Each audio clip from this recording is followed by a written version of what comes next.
How to Trade Forex, Lecture 22. This lecture covers a live trading example of using the defensive technique known as equal and opposite trades, and it will be added to as time goes on.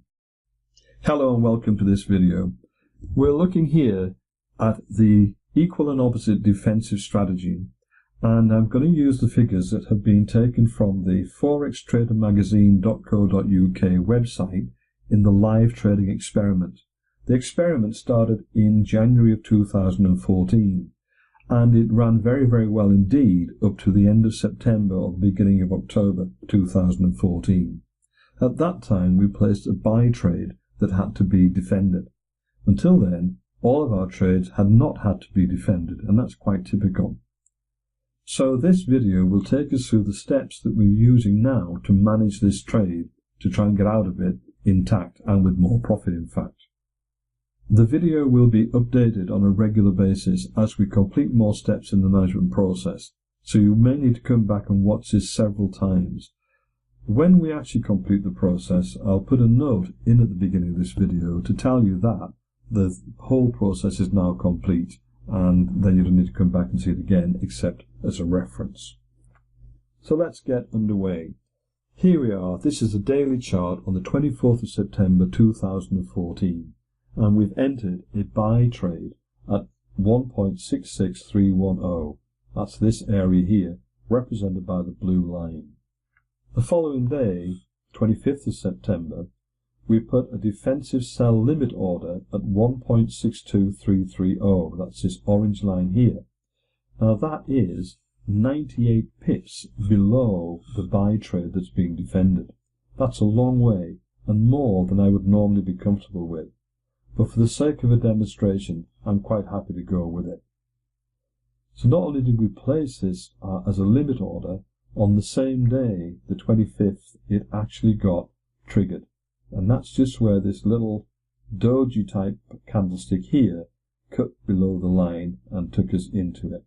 So we now have defensive position number 1 in place.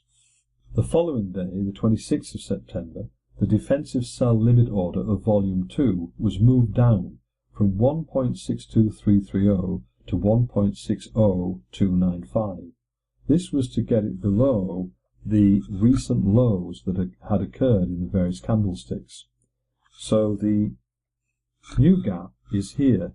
Here is the buy trade in blue, and here is the defensive sell trade as a limit order in orange. The gap is now 301.5.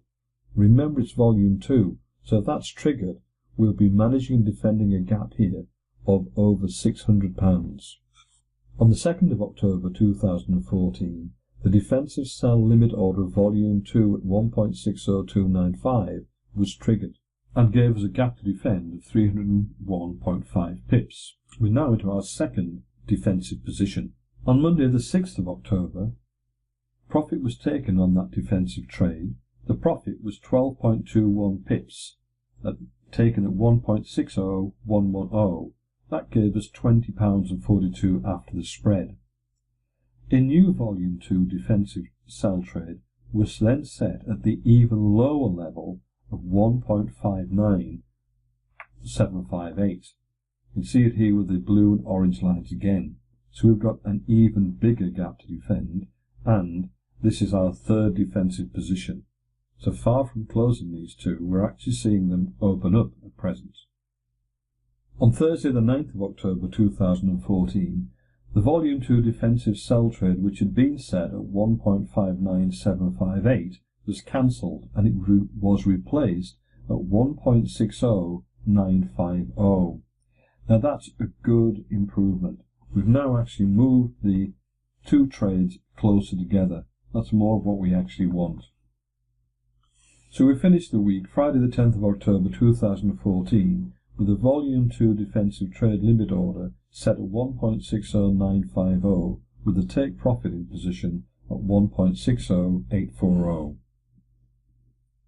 On Monday the 13th of October, a take profit order on the defence trade placed at 1.60840 was triggered, giving a profit of 18 pips, £32 after the spread. And a new defensive sell trade limit order was set at 1.60241. So that's not as bad as the 1.59 odd that we were at, but it is still another backward movement. And we move to Wednesday the 15th of October 2014.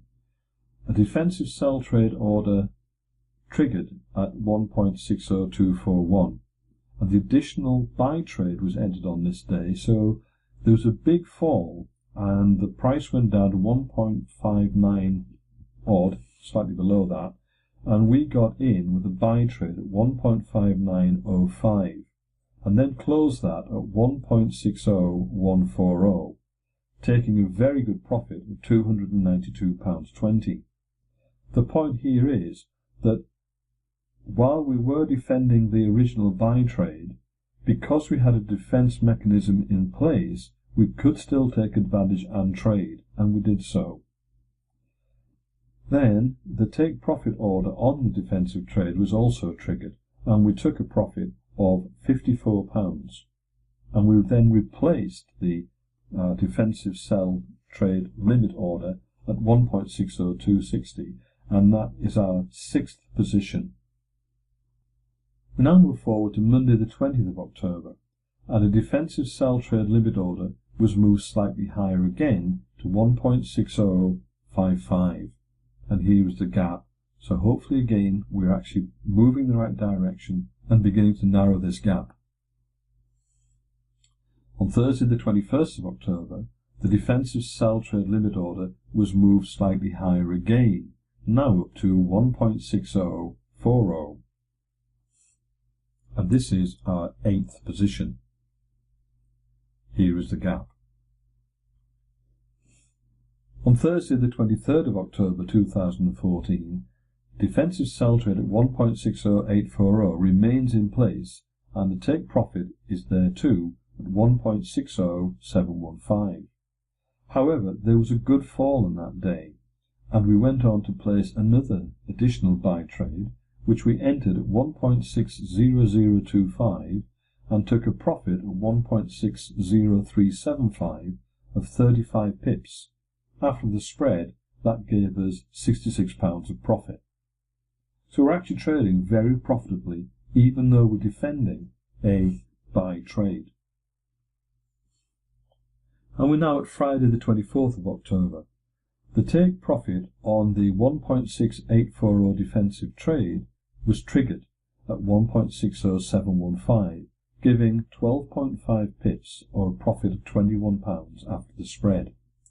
And a new defensive volume 2 limit order, sell order, was placed at 1.60255.